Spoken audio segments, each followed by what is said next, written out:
That's why you gotta practice each things Yeah. until it's in your DNA. In this live golf lesson, we're going to help Jacky hit his wedges more with control and accuracy.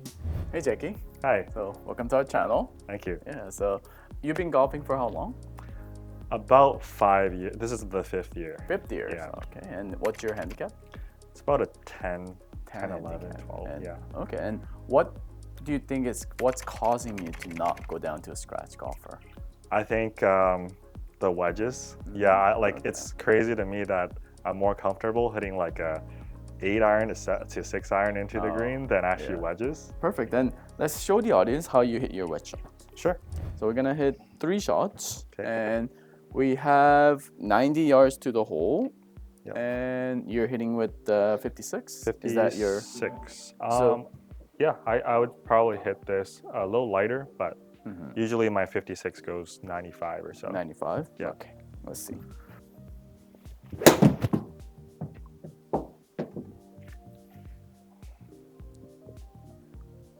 Okay. That one a little shorter. Yep. Oh, that was better. Ooh. Oh, nice. Nice shot. Oh, Do one more? Yeah, let's do one more. Sure. And that one's way high and short. Yeah, just like your first shot. And it's going left too. So I think what's happening to your shots is that you told me you aim right just now on your second shot, and then you tend to draw a ball. Why do you think your ball is drawing? Or like the feeling is drawing, but I think most of the time I just pull it. You end up in the left. Yeah, and but it's why just do you think it's going left? probably face angle. Yeah, it's closing, but why do you think it's closing? You start with your setup square. Yeah. Probably I do have a tendency for like out to in. But maybe out to in? Yeah, like an out to in swing. I have a very steep swing. So probably a mix of those things. Actually not. Oh, it's not? Okay. It's because first shot and third shot, you know that you chunked it by like 2 inches. So what happens when your club touches the ground? Oh yeah, it closes? It closes, Yeah. right? So it didn't close much. It only closed like 1 to 2 degrees. Yeah. Yeah. So as soon as you hit the ground, your club always closes. Yes. It's not your face control from going out too much out to into out. Because second shot, it went exactly straight. Right. So which means it didn't really change. You didn't really change anything. Only thing that's different was that you hit the ball first. On first shot and third shot, you hit the ground first. So both of them ended up on like 5 to 10 yards left. Right. Because it hit the ground, your club twist. Yeah, that's the main reason. Okay. But it might be even more when at the golf course because at the real grass, it's gonna twist way more. Right. You know what happens here, right? Yeah. So it's not the real grass. So when you hit the ground, your club just bounce off here and hit it high off the face. And that's the reason why you lost a lot of distance because your club is sliding off the face. You're not compressing a ball. So I saw 3 things on your swing. 3 things that needs to be changed on your swing. So first, you're doing way too much backswing. Yeah. Way too much. It's like almost up there. Parallel, yeah. Yeah, so you never want to do a full swing with the wedge. It's something that is must. Okay. And then we gotta work on club face control. You gotta make sure. I mean, your club face control is good, but we still need to work on it. And then last one is your lowest point. So reason why your ball's sliding off the face is the way you hit it. Your lowest point is around 2 inches behind the ball. Okay, so I'm gonna give you a drill for that. Drill for hitting the ball first, and then give you some drill to keep your backswing more compact with the smaller backswing, and another drill to help you keep your wrist more straight during the impact. So let's start with the backswing first. So let me show you an example here. Sure. So your backswing position somewhere here. So it's a little too much. So we want to keep your elbows almost tucked in together, and we want the backswing to be just past half swing. Okay. So this is half swing, it's like 3/4 swing, not the full swing right here. Okay. So one easiest drill for this is just towel drill. You put the towel between your elbow, or you put like a glove underneath your elbow, not elbow, underneath your armpit, and then swing like this. 1, 2. So That you can just do it at home, but let me show you a quick example. So imagine there's a towel underneath your elbow, and we just start with the L to L swing. So L, L, Okay. L, and L. So you never want to do a full swing with the wedge. Okay. So here, open your stance, tuck in the elbow. Imagine there's a ball between your arms here. Whole time. Even after you hit the ball, imagine there's a ball here. You're squeezing the ball between your arm. Okay. So we're going with half swing, which is going like 60 yards. Okay. So 1 and 2. So that was exactly 60 yards. Yeah, that's So perfect. let's give it a try. Make sure when you're hitting a wedge shot, try not to do too much weight transfer. Okay. Keep it in the So center. more like shoulders and More shoulder and just more torso. okay. Oh, you gotta open your stance a little. More? Okay, yep. And then imagine there's a towel underneath your elbow. Yeah. Good. Tuck them together. Good. Right there. Okay. So stop there. Yes. Okay. Okay, that was better. A little bit chunky. 60. 60, exactly 60. So yeah, I feel like the more compression there. Oh, did you? Yeah, Okay. I did. Yeah. But just one more thing is that your ball position was too much on the lee side. okay. So let's get your ball to be slightly, right now it's in the center. yeah. Yeah. More like here. Yes, more like somewhere there Okay. with the wedge. Yes. Okay. It's L to L, elbow. Perfect. I love it. Good. Do you notice how low your balls are going? Yeah. That's what we're trying to do. Yeah, We're trying to hit a low shot as possible. So Okay. we don't want too much loft when you're hitting a wedge. Okay? So you want to compress it as much as you can just by doing less wrist hinge, and then just use the body and compress the ball. Okay? So it kind of feels like you're doing like a punch shot right now. Yeah. Right? So with the same backswing, let's add a little bit more speed. Same more amount of backswing though. Okay. L to L. Okay, let's try that one more time. Okay. That was a little bit chunky though. Oh, Oh. that was a shank. Was it I topping or bladed. shank? I think I bladed it. Oh, was it topping? Yeah. That's... Oh yeah, yeah. You Yeah. Was bladed it? that one. Yeah, it was bladed, right? Yeah. Let's try one more. Okay. Okay. So what's happening right now is still, even with that small backswing, you still don't have that control of the controlling your lowest point. So now we're gonna do a tape drill. Okay. So what this I'm gonna do is I'm gonna put it just one ball behind where your ball is. Okay. So I usually start with 3 balls, which means I put 2 balls here and I put a extra ball right here, and then you're supposed to hit this ball. So which means I put a ball here, tape here, something like this, and I put 2 balls. But for the this is only for the middle iron or the longer iron. I use 2 ball for wedge control, wedge practice. Okay. So your goal is not to hit this tape. Okay. Okay, that was not bad. Just a slightly behind the ball. Let's try one more. No, 2 more. Okay, that was a similar shot. Okay, one more. Okay, I like that one. So that one was the first shot you actually hit the ball first. Okay. Last 2 was Still a little still chunky. like half an inch chunky. Yeah. But that was the best one. So it definitely went a little bit lower, and then more in the center too, right? So Okay.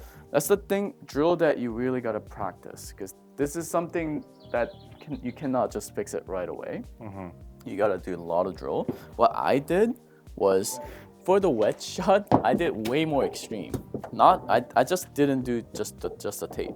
Yeah. When I was practicing at the golf course or at the driving range, I was lucky enough to use the actual grass range, not the mat range. I put my ball in the divot, literally on the divot. I practice hitting it on the divot with my wedge, like actually in the divot. Put it in the divot and keep hitting the ball. Oh, And then I practice hitting it from the bunker, actual bunker. Yeah. And keep hitting the ball there. And if you put the ball in the fairway like this, you can hit it with your eyes closed once you keep practicing within the divot. Right. Another practice that you can do, because when lot of people are lucky enough to practice in the grass range, right?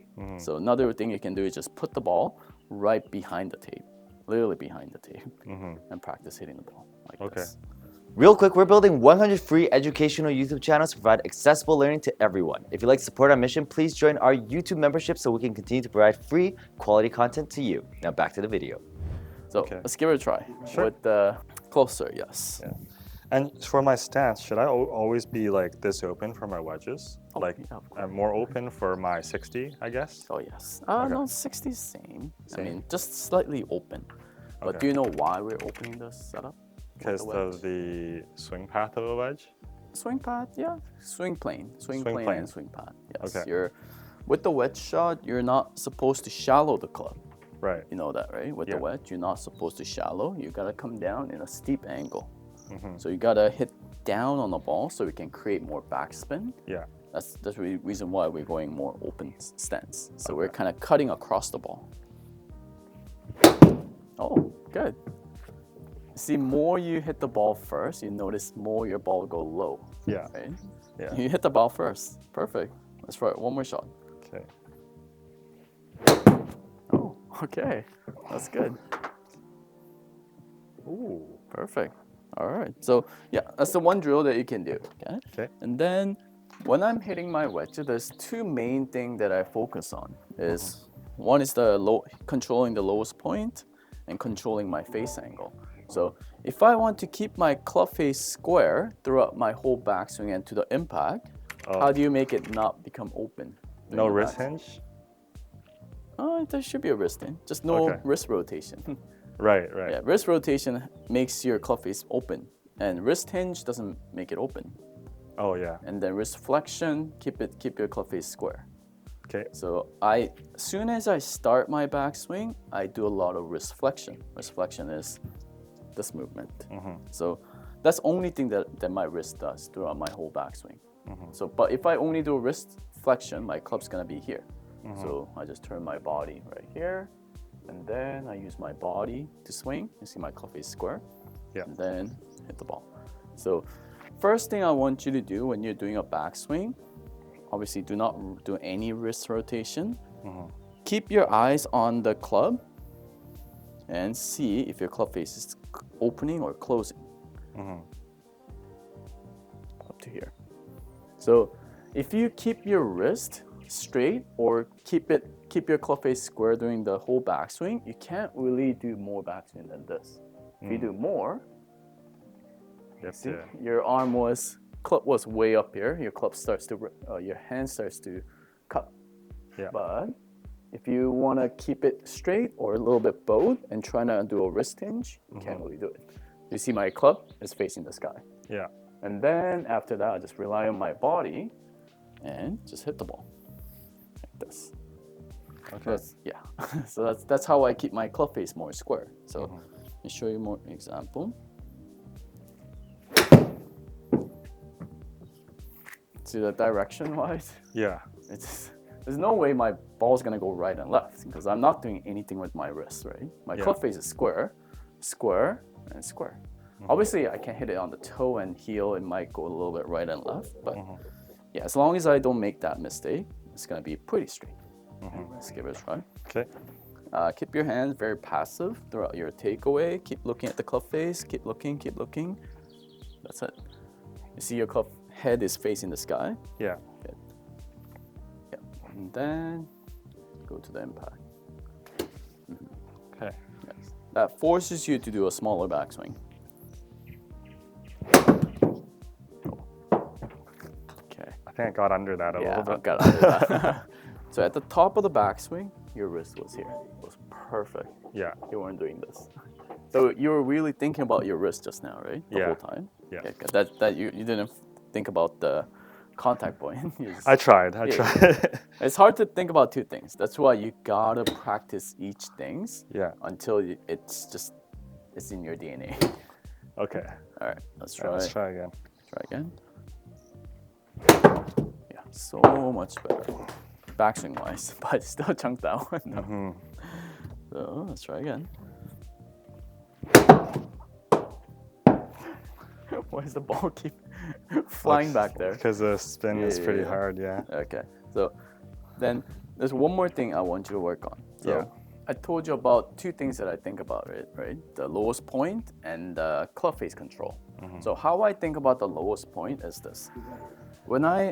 If my body is my chest is on top of my ball, if it stays there, it's eventually gonna come back there, right?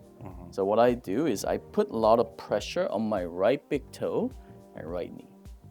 And then what I do is when I do my backswing, I try to push my knees and right big toe this way. So I don't do any lateral movement with my wedges. Because I rather want to top it and blade it than chunking a ball. Right. So okay. yeah, give it a try this time. Sure. So put the pressure on your right knee or your right big toe. Keep it there. Yes. Okay. Should I finish higher? Doesn't matter that much. Perfect. I love it. Yeah, I love that swing. So we're gonna hit 3 shots. Okay. Okay. Very good. Perfect. Good. Okay. Okay, one more. Good job. Yep, that's it. Whoa. So that's pretty much the shot that I Nice want. shot. Yeah. It's just that last 2 shots, they were a little bit toey, but they're exact same shot. You hit the ball first, Yeah. right? But it's just you hit it on the toe. Right. So just by having that feeling of not moving laterally this way, it gives you more better contact, better low point control. Yeah. So I love that last shot. Yeah, me too. And you didn't even you did like almost 3/4 backswing instead Yeah. of full backswing, and your finish was more control like this. Before you were doing here, here. With less club speed, you can generate way more better control of the ball. Because as I said, if you keep your ball high, there's a lot of wind at the top that you can't really feel. So you can't really control the distance every time. That's why tour pros, they always do a knockdown wedge shot. Right. They don't hit it like 100, 150 feet in the air and drop it down like this. Yeah. Yeah. So for the recap, first we worked on Jacky's controlling the lowest point by doing the tape drill, and then also by doing a smaller backswing. So we're trying to have a little less wrist hinge on his backswing. We're trying to keep his hands a little bit more passive. And that is also going to help him keep his club face more square throughout his whole backswing, just by being more passive with the hand, not wrist hinge. And then the last one was he was still, we haven't done enough drill to have a dramatic change, but another quick tip to not hit it behind the ball is when you're at the top of the backswing, trying to put a lot of pressure on your right knee and right big toe and pressing it this way towards the target. So you make sure your chest is on top of the ball every time, not moving side to side. Move your right knee towards this way, then swing. And practice swinging in front of the ball, making a divot in front of the ball. So you can actually physically see where you're hitting on the ground. So practice this drill and trying to hit around 3 to 5 inches after the ball. And then do that when you're actually at the range. So your goal is to not hit it fat, always hit the ball first. So put your knees moving towards that way. Yeah. So if I hit the ball first, it's always straight. Right? So if I chunk it, there's no prediction there. Yeah, so we worked on a few things today, a lot of drills to work on. So I hope that helps you break 80. And then any questions? No, I think the drills are great. I'll work on that and then maybe we can revisit later on. Yeah, for sure. Thank you for watching our video. Please like and subscribe and support us by joining our YouTube membership. And see you guys on the next video.